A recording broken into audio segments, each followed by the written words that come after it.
Hello friends, welcome my YouTube channel success of English literature में आपका बहुत बहुत स्वागत है। जैसे कि जान रहे हैं कि हम इंग्लिश लिटरेचर की शुरुआत हम जो हिस्ट्री है, हमारा जो लिटरेचर है, तो हम इस बुक से कर रहे हैं, है ना। कि जैसे उनके पोएट, उनकी जैसे पोएटों को जो कविताएं हैं, उनकी अच्छे जो पोएट, जो उनके जीवन शैली है ना, तो उसके बारे में हम जान रहे हैं। तो हमने प्रश्न जो मतलब फर्स्ट वर्ल्ड वार का जो था, तो वो मतलब हमने एक्सप्लेन करा दिया था आपको। जैसे कि ये आप देख रहे हैं, poet of the first world वार, इसके बारे में हमारा एक्सप्लेन हो गया। लेकिन इसके मतलब आज का जो टॉपिक है हमारा, तो वो है poet of the second world war. मतलब उसमें था poet of the first world वार, आज का टॉपिक है हमारा poet of the second world वार। तो चलिए हम जानते हैं सेकंड वर्ल्ड वार की क्या बी प्रसाद की बुक में किस तरह से एक्सप्लेन किया हुआ है ना। तो poet of the second world war मतलब कि द्वितीय विश्व युद्ध के कवि। During the first world war, यदि प्रथम युद्ध के दौरान, poetry has been among the earliest volunteer during the. तो जैसे कह रहा है, यदि प्रथम युद्ध के दौरान कविता the has been among the earliest volunteers. Volunteers मतलब होता है स्वयं सेवक। जैसे कोई कोई समाज के लिए मतलब अपनी इच्छा से जो लोग काम करते हैं, तो वो होता है स्वयं सेवक, है ना। समाज के लिए जो काम करते हैं। तो कविता शुरुआती में, है ना, the poetry has been among the, तो कविता शुरुआती में स्वयं सेवकों में थी, है ना। During the second did not come forward the early with the patriotic realism carry. क्या कह रहा है, तो दूसरे विश्व युद्ध के दौरान, दूसरे विश्व युद्ध के दौरान वे अपनी देशभक्ति रैली के साथ उत्सुकता से यह आगे नहीं बढ़ पाई। मतलब कि जैसे प्रथम विश्व युद्ध के दौरान तो ये मतलब अब जैसे कि प्रथम युद्ध के दौरान की ये स्वयं सेवकों में तो थी, लेकिन जब दूसरी बार क्या हुआ कि जो मतलब सैनिक थे, तो वो काफ़ी मतलब पढ़े लिखे हुए थे और वो सारी चीज़ों को मतलब समझते थे, है ना। तो उस तरीके से वो सारी चीज़ें जो हैं तो नहीं हो पाई। तो दूसरे विश्व युद्ध के दौरान ये अपनी देशभक्ति और रैली के साथ उत्सुकता से यह आगे नहीं बढ़ पाई, है ना। यह उस उत्सुकता के साथ आगे नहीं बढ़ पाई। The expectations that conflict would inspire poetry akin the Brook War sonnet, the dominant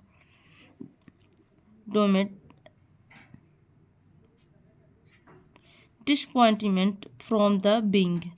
तो क्या कह रहा है कि रैली जो थी,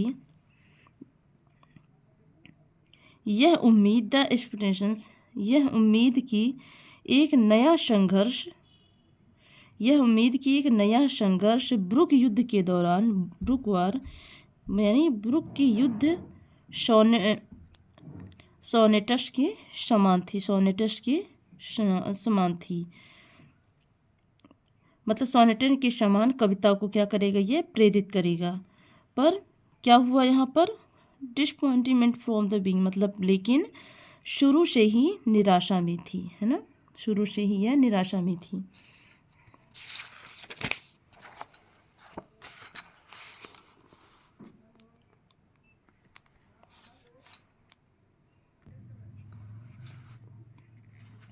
The was at least partly because the educated young men who enlisted in the 1939-40 had grown up under the shadow of First World War were fully aware of the bitterness of ex-servicemen who denounced war, the war and has hypocrisy of the politicians who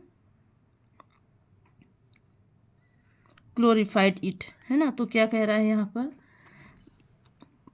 this was the list partly because the educated young man, मतलब कि ऐसा क्यों हुआ, क्योंकि शुरू से निराशाजनक था। ऐसा इसलिए हुआ कि ऐसा कम से कम आंशिक रूप से इसलिए था, है ना। He was lot partly because the, ऐसा कम से कम पार्शियल रूप से इसलिए था क्योंकि 1939-14 में भर्ती हुए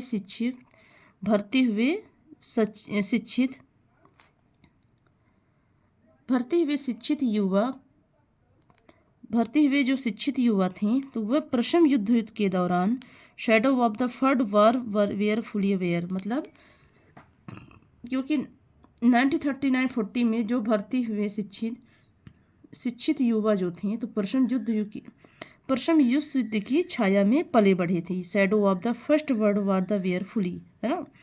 जब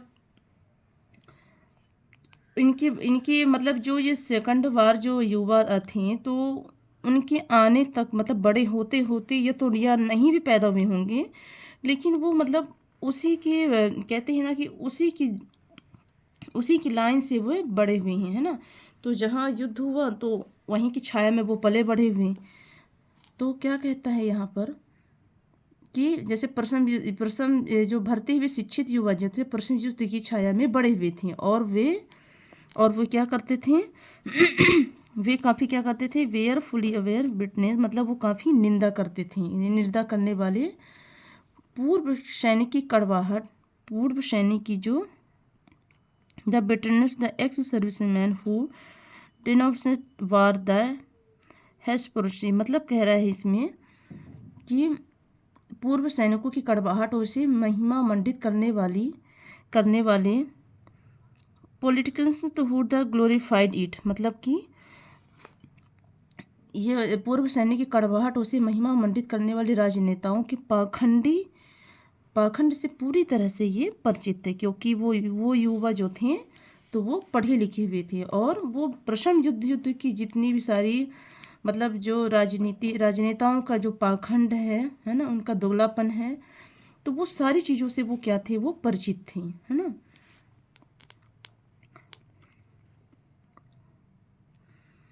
दे were the familiar with the poetry Brooks the Owens, है ना। और वे जो थे, वे Brooke and oven,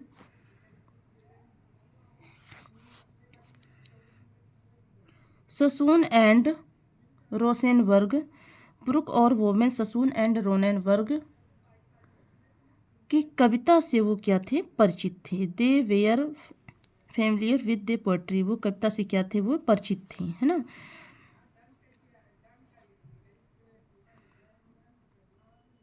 this is the time round there was to mistaking the war shocking human the aberrations, no possibility of the duplicating the statements the expressed by the poet first world war, है ना। तो क्या कह रहा है इस बार युद्ध, this is time round the was the mistaking war for, है ना। तो क्या कह रहा है, इस बार जो युद्ध हुआ, इस बार युद्ध को चौंकाने वाली मानवीय विपतन जो थी, इस बार जो युद्ध को चौंकाने वाली जो मानवीय विपतन थी, विपतन की समझने की कोई गलती नहीं थी, duplicating the statements the expressed by the poet of the first world war. तो क्या कह रहा है कि प्रथम युद्ध की कवियों द्वारा प्रथम युद्ध की कवियों द्वारा व्यक्त की गई भावनाओं की नकल करने की कोई भी संभावना नहीं थी। The second world war the reason the its being second could not have the same physiology and the emotional effect the first. तो क्या कह रहा है कि जो दूसरी बार विश्व युद्ध है, द्वितीय विश्व युद्ध की दूसरा होने के कारण पहले के समान मनोवैज्ञानिक और भावनात्मक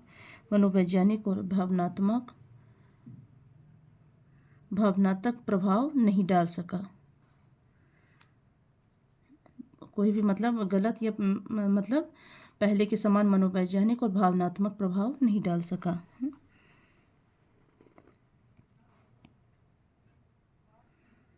The poet shouldered the Second World War into the combat knowing full well that the World War itself was a colossal waste of human life that reverses the mitigate evils। पहले यहाँ से यहाँ तक आपको पढ़ा देते हैं। द पोएट शोल्डर्स, द्वितीय विश्व युद्ध के जो कवि सैनिक द्वितीय विश्व युद्ध के जो कवि सैनिक थे, द्वितीय विश्व युद्ध के जो कवि सैनिक थे,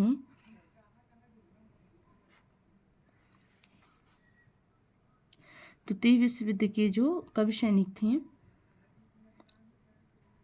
यह भली भांति जानते हुए युद्ध में उतरे थे, यह भली भांति जानते हुए भी युद्ध में उतरे थे। The colossal the human life the resource,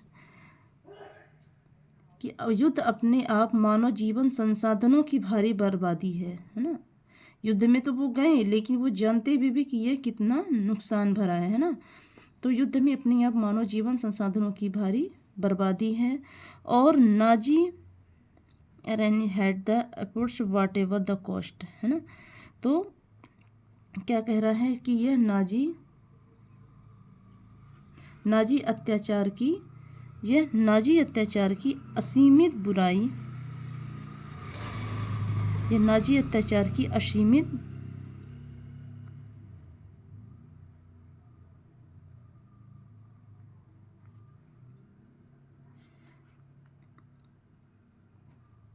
ये नाजी अत्याचार की असीमित बुराई का विरोध जो है तो वह करना ही होगा, है ना। तो ये जो सारे सैनिक थे तो वो इस बात को वह भली भांति जानते थे, है ना।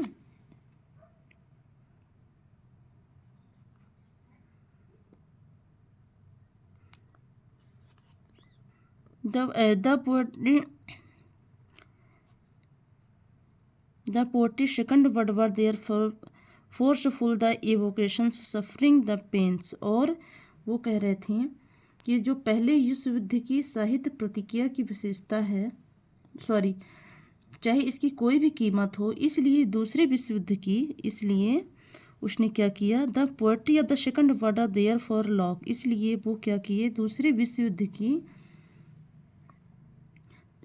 की कविता में पीड़ा और दर्द, were there for lack the फोर्सवेल्स इवोकेशन सफरिंग एंड पैन। दूसरे विश्व युद्ध की कविता में पीड़ा और दर्द, सदमा और दुख, सशक्त अभिव्यक्ति का अभाव है ना। The shock the great characters the literary response the first instead the myth of the irony of the sadness the माउंटलेस their record of war experience. तो क्या कह रहा है इसमें, रिकॉर्ड वॉर एक्सपीरियंस। तो क्या कह रहा है इसमें कि जो पहले विश्व युद्ध की साहित्य प्रतिक्रिया की जो विशेषता है, जो पहले विश्व युद्ध की साहित्य प्रतिक्रिया की जो विशेषता है, इसके बजाय एक मौन विडंबना, और इसके बजाय जो है तो मौन विडंबना और उदासी एंड सैडनेस, मतलब और उदासी उन्हें जो है तो ढालती है। और युद्ध के अनुभव का यह रिकॉर्ड है, तो इस प्रकार से हमारा जो मतलब पूरा टॉपिक है poet of the second world war का, तो ये जो पूरा टॉपिक है हमारा तो कुछ इस प्रकार से है ना। तो काफ़ी अच्छा लगा पढ़ के मुझे, और इससे पहले भी मैंने पढ़ा तो मैंने लगा कि मैं आपके साथ थोड़ा शेयर करूं, है ना। तो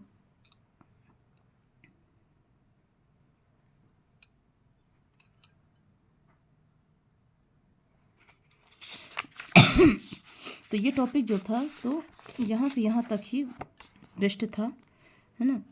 तो चलिए चलते हैं, और आपको ये वीडियो कैसी लगी आप कमेंट बॉक्स में ज़रूर बताएं, है ना। तो और इसके बाद हम आपके नेक्स्ट वीडियो में मिलेंगे आपके एक अच्छे से टॉपिक के साथ।